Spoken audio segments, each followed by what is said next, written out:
Os presentamos historias asombrosas, extraordinarias, estremecedoras, espeluznantes.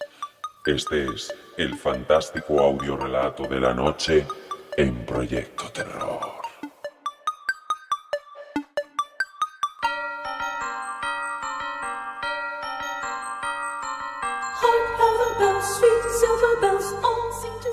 Buenas noches, queridos. En la sesión de hoy, y puesto que estamos en plena época navideña, no hemos podido resistirnos a abrir la puerta para recibir al espíritu oscuro, intrínseco también a esta época del año. Por ello, queremos ofreceros un audiorelato muy especial. Su título: La historia de los duendes que secuestraron a un enterrador. Un maravilloso cuento de Charles Dickens, ambientado en la Nochebuena, con un protagonista, el sepulturero Gabriel Grubb, que, al igual que le ocurría a Ebenezer Scrooge, detesta la Navidad y odia cualquier muestra de alegría y amor fraternal. En el caso de Gabriel, en vez de recibir su epifanía a través de unos fantasmas, recibe su lección de unos traviesos y siniestros duendes. Esperamos que os guste. Bienvenidos a la cripta de Proyecto Terror.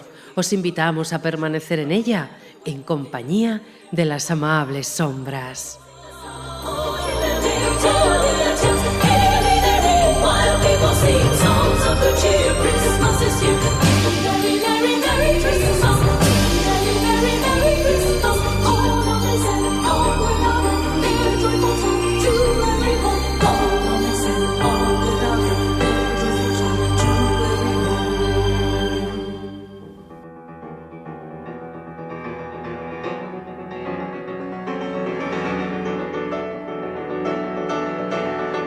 La historia de los duendes que secuestraron a un enterrador, de Charles Dickens. Voz, grabación y montaje, Patricia Prida.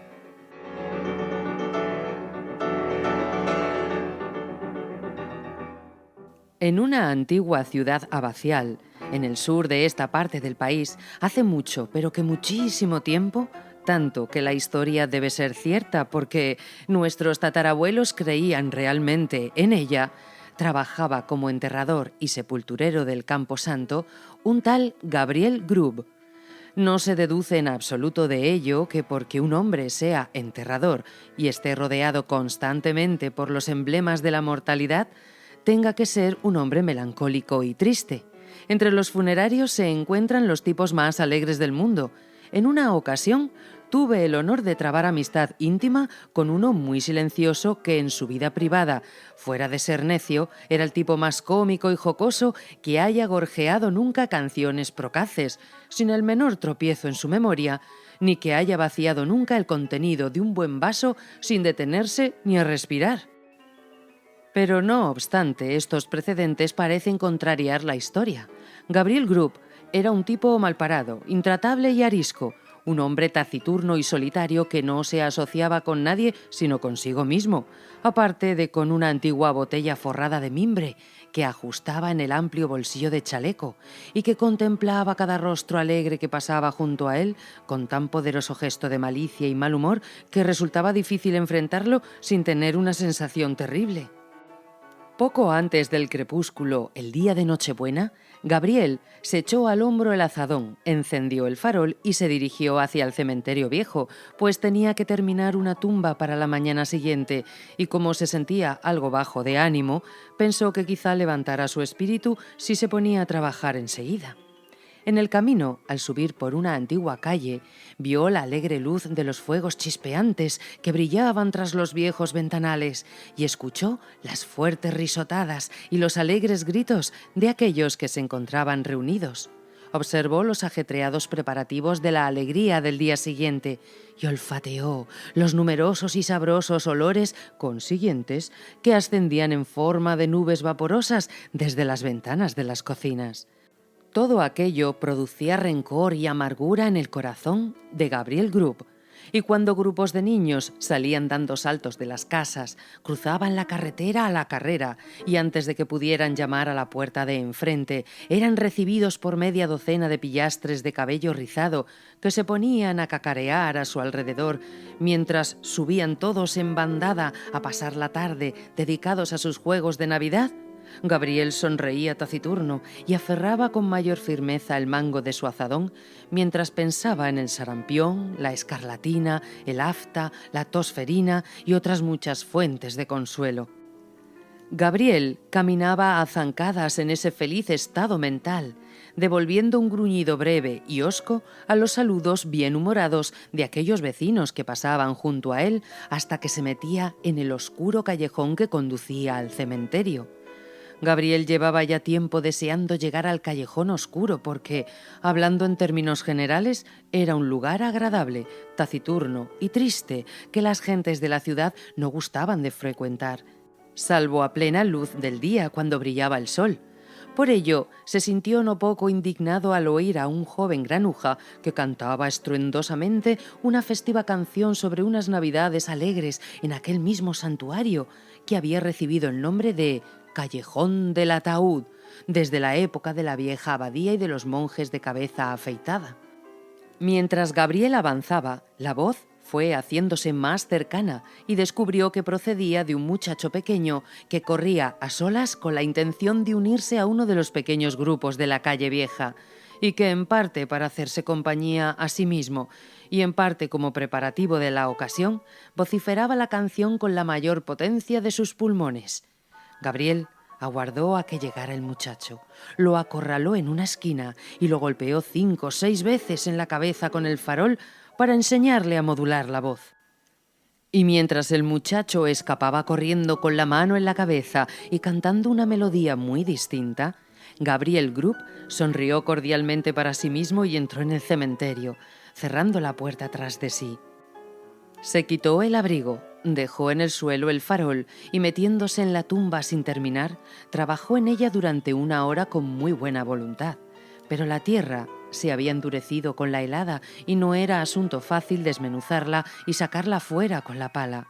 Y aunque había luna, ésta era muy joven e iluminaba muy poco la tumba, que estaba a la sombra de la iglesia. En cualquier otro momento, estos obstáculos hubieran hecho que Gabriel Grubb se sintiera desanimado y desgraciado, pero estaba tan complacido de haber acallado los cantos del muchachito que apenas se preocupó por los escasos progresos que hacía.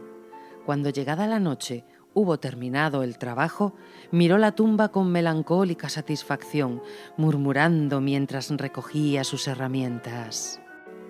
Valiente acomodo para cualquiera, valiente acomodo para cualquiera, unos pies de tierra fría cuando la vida ha terminado, una piedra en la cabeza, una piedra en los pies, una comida rica y jugosa para los gusanos, la hierba sobre la cabeza y la tierra húmeda alrededor. Valiente acomodo para cualquiera, aquí en el Camposanto. ¡Ja, ja, ja, ja, ja! Echó a reír Gabriel Grubb, sentándose en una lápida que era su lugar de descanso favorito. Fue a buscar entonces su botella. ¡Un ataúd en Navidad! ¡Una caja de Navidad! ¡Ja, ja, ja, ja, ja! ¡Ja, ja, ja, ja, ja! Repitió una voz que sonó muy cerca detrás de él. En el momento en el que iba a llevarse la botella a los labios, Gabriel se detuvo algo alarmado y miró a su alrededor. El fondo de la tumba más vieja que estaba a su lado no se encontraba más quieto e inmóvil que el cementerio bajo la luz pálida de la luna. La fría escarcha brillaba sobre las tumbas, lanzando destellos como filas de gemas entre las tallas de piedra de la vieja iglesia. La nieve yacía dura y crujiente sobre el suelo y se extendía sobre los montículos apretados de tierra como una cubierta blanca y lisa que daba la impresión de que los cadáveres yacieran allí ocultos solo por las sábanas en las que los habían enrollado. Ni el más débil crujido interrumpía la tranquilidad profunda de aquel escenario solemne. Tan frío y quieto estaba todo que el sonido mismo parecía congelado. «Ah, fue el eco», dijo Gabriel Grubb, llevándose otra vez la botella a los labios. No lo fue, replicó una voz profunda. Gabriel se sobresaltó y levantándose se quedó firme en aquel mismo lugar, lleno de asombro y terror, pues sus ojos se posaron en una forma que hizo que se le helara la sangre. Sentada en una lápida vertical cerca de él, había una figura extraña, no terrenal, que Gabriel comprendió enseguida que no pertenecía a este mundo. Sus piernas fantásticas y largas, que podrían haber llegado al suelo, las tenía levantadas y cruzadas de manera extraña y rara. Sus fuertes brazos estaban desnudos y apoyaba las manos en las rodillas. Sobre el cuerpo, corto y redondeado, llevaba un vestido ajustado adornado con pequeñas cuchilladas. Colgaba a su espalda un manto corto. El cuello estaba recortado en curiosos picos que le servían al duende de gorguera o pañuelo. Y los zapatos estaban curvados hacia arriba, con los dedos metidos en largas puntas. En la cabeza llevaba un sombrero de pan de azúcar de ala ancha, adornado con una única pluma. Llevaba el sombrero cubierto de escarcha blanca, y el duende parecía encontrarse cómodamente sentado en esa misma lápida desde hacía 200 o 300 años. Estaba absolutamente quieto, con la lengua fuera, a modo de burla. Le sonreía a Gabriel Grubb con esa sonrisa que solo un duende puede mostrar. «No fue el eco», dijo el duende. Gabriel Grubb quedó paralizado y no pudo dar respuesta alguna. «¿Qué haces aquí en Nochebuena?», le preguntó el duende con un tono grave. He venido a cavar una tumba, señor», contestó tartamudeando Gabriel Grubb. «¿Y qué hombre se dedica a andar entre tumbas y cementerios en una noche como esta?», le dijo el duende. «Gabriel Grubb, Gabriel Grubb», contestó a gritos un salvaje coro de voces que pareció llenar el cementerio. Temeroso, Gabriel miró a su alrededor sin que pudiera ver nada. «¿Qué llevas en esa botella?», preguntó el duende. Pues ginebra holandesa, señor», contestó el enterrador temblando más que nunca, pues la había comprado a unos contrabandistas y pensó que quizá el que le preguntaba perteneciera al impuesto de consumos de los duendes. «¿Y quién bebe ginebra holandesa a solas en un cementerio en una noche como esta?», preguntó el duende. «Gabriel Grubb, Gabriel Grubb», exclamaron de nuevo las voces salvajes. El duende miró maliciosamente y de soslayo al aterrado enterrador y luego, elevando la voz, exclamó: «¿Y quién entonces es nuestro premio justo y legítimo?». Ante esa pregunta, el coro invisible contestó de una manera que sonaba como las voces de muchos cantantes entonando, con el poderoso volumen del órgano de la vieja iglesia, una melodía que parecía llevar hasta los oídos del enterrador un viento desbocado y desaparecer al seguir avanzando, pero la respuesta seguía siendo la misma. «Gabriel Grubb, Gabriel Grubb». El duende mostró una sonrisa más amplia que nunca mientras decía: «Y bien, Gabriel, ¿qué tienes que decir a eso?». El enterrador se quedó con la boca abierta, falto de aliento.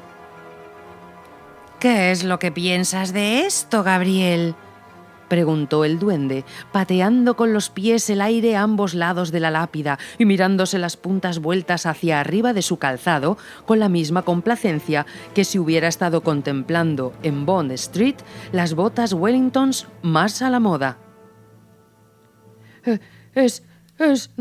Resulta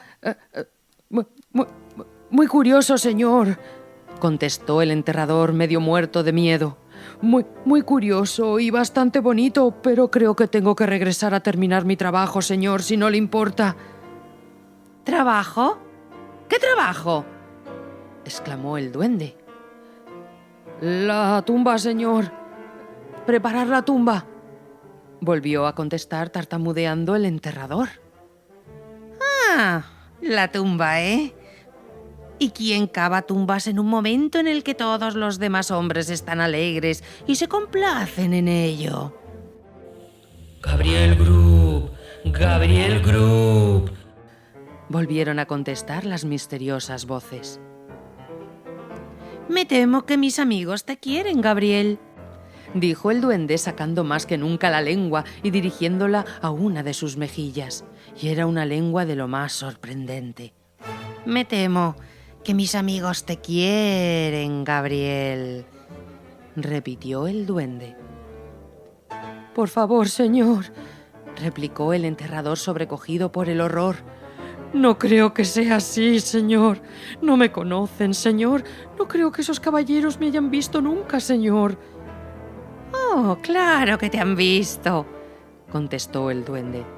Conocemos al hombre de rostro taciturno, ceñido y triste, que vino esta noche por la calle lanzando malas miradas a los niños y agarrando con fuerza su azadón de enterrador. Conocemos al hombre que golpeó al muchacho con la malicia envidiosa de su corazón, porque el muchacho podía estar alegre y él no. Lo conocemos, lo conocemos. En ese momento el duende lanzó una risotada fuerte y aguda que el eco devolvió multiplicada por 20, y levantando las piernas en el aire, se quedó de pie sobre su cabeza, o más bien sobre la punta misma del sombrero de pan de azúcar, en el borde más estrecho de la lápida, desde donde con extraordinaria agilidad dio un salto mortal, cayendo directamente a los pies del enterrador, plantándose allí en la actitud en que suelen sentarse los sastres sobre su tabla. Me temo que debo abandonarlo, señor, dijo el enterrador haciendo un esfuerzo por ponerse en movimiento. ¿Abandonarnos?, exclamó el duende. Gabriel Group va a abandonarnos. Mientras el duende se echaba a reír, el sepulturero observó por un instante una iluminación brillante tras las ventanas de la iglesia, como si el edificio dentro hubiera sido iluminado. La iluminación desapareció, el órgano atronó con una tonada animosa y grupos enteros de duendes, la contrapartida misma del primero, aparecieron en el cementerio y comenzaron a jugar al salto de la rana con las tumbas, sin detenerse un instante a tomar aliento y saltando las más altas de ellas, una tras otra, con una absoluta y maravillosa destreza. El primer duende era un saltarín de lo más notable. Ninguno de los demás se le aproximaba siquiera. Incluso en su estado de terror extremo, el sepulturero no pudo dejar de observar que mientras sus amigos se contentaban con saltar las lápidas de tamaño común, el primero abordaba las capillas familiares con las barandillas de hierro y todo, con la misma facilidad que si se tratara de postes callejeros. Finalmente, el juego llegó al punto más culminante e interesante. El órgano comenzó a sonar más y más veloz, y los duendes a saltar más y más rápido, enrollándose, rodando de la cabeza los talones sobre el suelo y rebotando sobre las tumbas como pelotas de fútbol.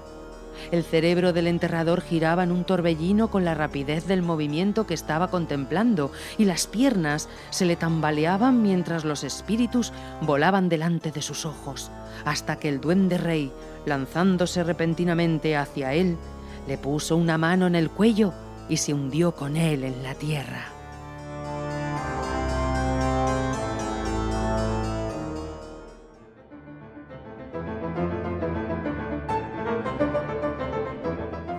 Cuando Gabriel Group tuvo tiempo de recuperar el aliento, que había perdido por causa de la rapidez de su descenso, se encontró en lo que parecía ser una amplia caverna, rodeado por todas partes por multitud de duendes feos y ceñudos. En el centro de la caverna, sobre una sede elevada, se encontraba su amigo del cementerio, y junto a él estaba el propio Gabriel Group sin capacidad de movimiento. «Hace frío esta noche», dijo el rey de los duendes. «Mucho frío. Traigan un vaso de algo caliente». Al escuchar esa orden, media docena de solícitos duendes de sonrisa perpetua en el rostro que Gabriel Group imaginó serían cortesanos, desaparecieron presurosamente para regresar de inmediato con una copa de fuego líquido que presentaron al rey. «¡Ah!», gritó el duende, cuyas mejillas y garganta se habían vuelto transparentes mientras se tragaba la llama. «Verdaderamente esto calienta a cualquiera. Tráiganle una copa de lo mismo al señor Grub». En vano protestó el infortunado enterrador, diciendo que no estaba acostumbrado a tomar nada caliente por la noche. Uno de los duendes lo sujetó mientras el otro derramaba por su garganta el líquido ardiente. La asamblea entera chilló de risa cuando él se puso a toser y a ahogarse y se limpió las lágrimas que brotaron en abundancia de sus ojos tras tragar la ardiente bebida. «¿Y ahora?», dijo el rey al tiempo que golpeaba con la esquina ahusada del sombrero de pan de azúcar el ojo del enterrador, ocasionándole con ello el dolor más exquisito. «¿Y ahora? Mostrémosle al hombre de la tristeza y la desgracia unas cuantas imágenes de nuestro gran almacén». Al decir aquello, el duende, una nube espesa que oscurecía el extremo más remoto de la caverna, desapareció gradualmente, revelando, aparentemente a gran distancia, un aposento pequeño y escasamente amueblado, pero pulcro y limpio. Había una multitud de niños pequeños reunidos alrededor de un fuego brillante, agarrados a la bata de su madre y dando brincos alrededor de su silla. De vez en cuando la madre se levantaba y apartaba la cortina de la ventana, como deseando ver algún objeto que esperaba. Sobre la mesa estaba dispuesta una comida frugal. Cerca del fuego había un sillón. Se oyó que llamaban a la puerta. La madre la abrió y los niños se amontonaron a su alrededor, aplaudiendo de alegría. Cuando entró, el padre estaba mojado y fatigado. Se sacudió la nieve de las ropas mientras los niños se amontonaban a su alrededor agarrando su manto, sombrero, bastón y guantes con verdadero celo y saliendo a toda prisa con ellos de la habitación. Después, mientras se sentaba delante del fuego y de su comida, los niños se le subieron en las rodillas y la madre se sentó a su lado y todos parecían felices y contentos. Pero se produjo casi imperceptiblemente un cambio de la visión. El escenario se alteró, transformándose en un dormitorio pequeño en donde yacía moribundo el niño más joven y hermoso. El color sonrosado había huido de sus mejillas y la luz había desaparecido de sus ojos. Y mientras el sepulturero lo miró con un interés que nunca antes había conocido o sentido, el niño murió. Sus jóvenes hermanos y hermanas se apiñaron alrededor de su camita y le cogieron la diminuta mano, tan fría y pesada. Pero retrocedieron ante el contacto y miraron con temor su rostro infantil, pues aunque estuviera en calma y tranquilo, y el hermoso niño pareciera estar durmiendo, descansando y en paz, vieron que estaba muerto. Y supieron que era un ángel que los miraba desde arriba, bendiciéndolos desde un cielo brillante y feliz. De nuevo la nube luminosa traspasó el cuadro y de nuevo cambió el tema. Ahora el padre y la madre eran ancianos e indefensos, pero el contento y la alegría se hallaban asentados en cada rostro, brillaban en cada mirada, mientras rodeaban el fuego y contaban y escuchaban viejas historias de días anteriores ya pasados. Lenta y pacíficamente entró el padre en la tumba, y poco después quien había compartido todas sus preocupaciones y problemas le siguió a un lugar de descanso. Los pocos que todavía les sobrevivían se arrodillaron junto a su tumba y regaron con sus lágrimas la hierba verde que la cubría. Después se levantaron y se dieron la vuelta, tristes y lamentándose, pero sin gritos amargos ni lamentaciones desesperadas, pues sabían que un día volverían a encontrarlos, y de nuevo se mezclaron con el mundo ajetreado y recuperaron su alegría y su contento. La nube cayó sobre el cuadro y lo ocultó de la vista del sepulturero.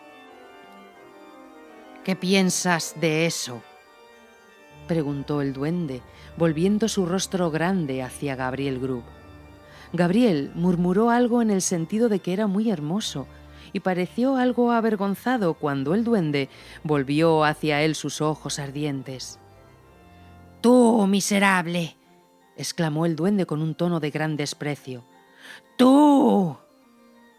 parecía dispuesto a añadir algo más, pero la indignación sofocó sus palabras. Levantó una de las piernas que tenía dobladas y, tras sostenerla un momento por encima de la cabeza del sepulturero para asegurar su puntería, le administró a Gabriel Grub una buena y sonora patada.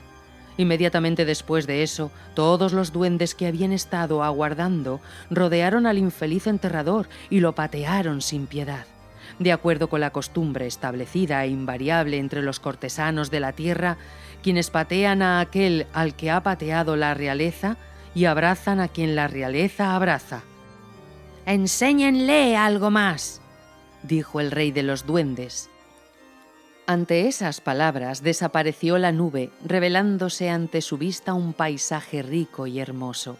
Hasta el día de hoy hay otro semejante a menos de 1 kilómetro de la antigua ciudad abacial.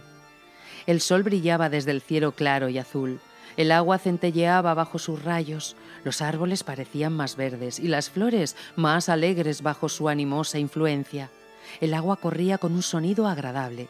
Los árboles rugían bajo el viento ligero que murmuraba entre sus hojas. Los pájaros cantaban sobre las ramas y la alondra gorjeaba desde lo alto su bienvenida a la mañana. Sí, era por la mañana brillante y fragante de verano. La más diminuta hoja, la brizna de hierba más pequeña estaban animadas de vida. La hormiga se arrastraba dedicada a sus tareas diarias. La mariposa aleteaba y se solazaba bajo los pálidos rayos del sol. Miríadas de insectos extendían las alas transparentes y gozaban de su existencia breve pero feliz. El hombre caminaba entusiasmado con la escena y todo era brillo y esplendor. «¡Tú, miserable!», exclamó el rey de los duendes con un tono más despreciativo todavía que el anterior. Y de nuevo el rey de los duendes levantó una pierna y de nuevo la dejó caer sobre los hombros del enterrador. Y otra vez los duendes que asistían a la reunión imitaron el ejemplo de su jefe. Muchas veces la nube se fue y regresó y enseñó muchas lecciones a Gabriel Grub, quien tenía los hombros doloridos por las frecuentes aplicaciones de los pies de los duendes, pero aún así miraba con interés que nada podía disminuir.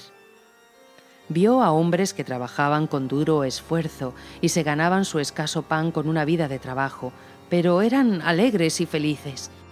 Y a los más ignorantes, para quienes el rostro dulce de la naturaleza era una fuente incesante de alegría y gozo.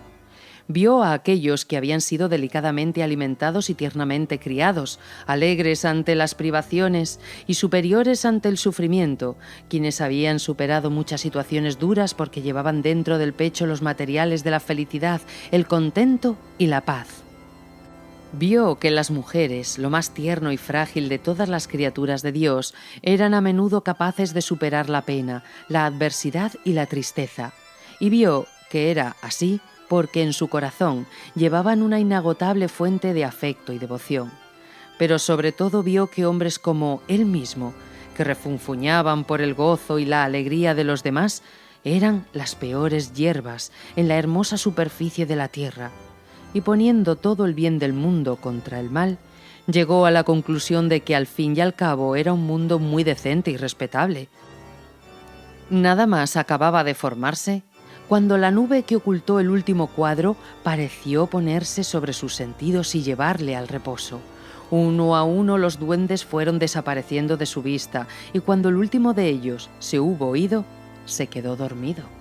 Había despuntado el día cuando despertó Gabriel Grub y se encontró tumbado cuán largo era sobre la lápida plana del cementerio, con el cubrebotellas de mimbre vacío a su lado y la capa, el azadón y el farol blanqueados por la helada de la noche anterior, tirados por el suelo. La piedra sobre la que había visto por primera vez al duende se erguía audaz ante él, y la tumba en la que había trabajado la noche anterior no estaba lejana. Al principio empezó a dudar de la realidad de sus aventuras, pero el dolor agudo que sintió en los hombros cuando intentó levantarse le aseguró que las patadas de los duendes no habían sido ciertamente meras ideas. Vaciló de nuevo al no encontrar rastros de huellas en la nieve sobre la que los duendes habían jugado al salto de la rana con las piedras de las tumbas. Pero rápidamente Se explicó esa circunstancia al recordar que, siendo espíritus, no dejarían tras ellos impresiones visibles. Por tanto, Gabriel Grub se puso en pie tan bien como pudo, teniendo en cuenta el dolor de su espalda, y cepillándose la escarcha del abrigo, se lo puso y volvió el rostro hacia la ciudad. Pero era ya un hombre cambiado y no podía soportar el pensamiento de regresar a un lugar en el que se burlarían de su arrepentimiento y no creerían en su reforma. Vaciló unos momentos y luego se alejó errando hacia donde pudiera, buscándose el pan en otra parte. Aquel día encontraron en el cementerio el farol, el azadón y el cubrebotellas de cestería. Al principio hubo muchas especulaciones acerca del destino del enterrador, pero rápidamente se decidió que se lo habrían llevado los duendes. Y no faltaron algunos testigos muy creíbles que lo habían visto claramente a través del aire a lomos de un caballo castaño tuerto, con los cuartos traseros de un león y la cola de un oso. Finalmente acabaron por creer devotamente en todo aquello, y el nuevo enterrador solía enseñar a los curiosos, a cambio de un ligero emolumento, un trozo de buen tamaño perteneciente a la veleta de la iglesia que accidentalmente había sido coceada por el caballo antes mencionado en su vuelo aéreo y que él mismo recogió en el cementerio 1 o 2 años después. Desafortunadamente, esas historias se vieron algo enmarañadas por la reaparición no esperada del propio Gabriel Grub unos 10 años más tarde, como un anciano reumático y andrajoso, pero contento. Le contó su historia al clérigo y también al alcalde, y con el curso del tiempo aquello se convirtió en parte de la historia, y en esa forma se ha seguido contando hasta hoy. Los que creyeron en el relato del trozo de veleta, habiendo colocado mal su confianza en otro tiempo, dejaron de predominar y se apartaron de esa historia. Trataban de parecer lo más sabios que pudieran, encogiéndose de hombros, tocándose la frente y murmurando algo parecido a que Gabriel Grub se había bebido toda la ginebra de Holanda y se quedó dormido sobre una lápida plana. Y luego trataban de explicar lo que se suponía que él había presenciado en la caverna de los duendes, diciendo que había visto el mundo y se había hecho más sabio. Pero esta opinión, que en absoluto fue popular en ningún momento, acabó gradualmente por desaparecer, y sea como sea, puesto que Gabriel Grub se vio afectado por el reumatismo al final de sus días, la historia tiene al menos una moraleja, aunque no pueda enseñar otra mejor. Y es que si un hombre se vuelve taciturno y bebe solo en la época de Navidad, no por ello va a decidir ser mejor. Los espíritus puede que no vuelvan a ser tan buenos ni estar dispuestos a presentar tantas pruebas como aquellos a los que vio Gabriel Grub en la caverna de los duendes.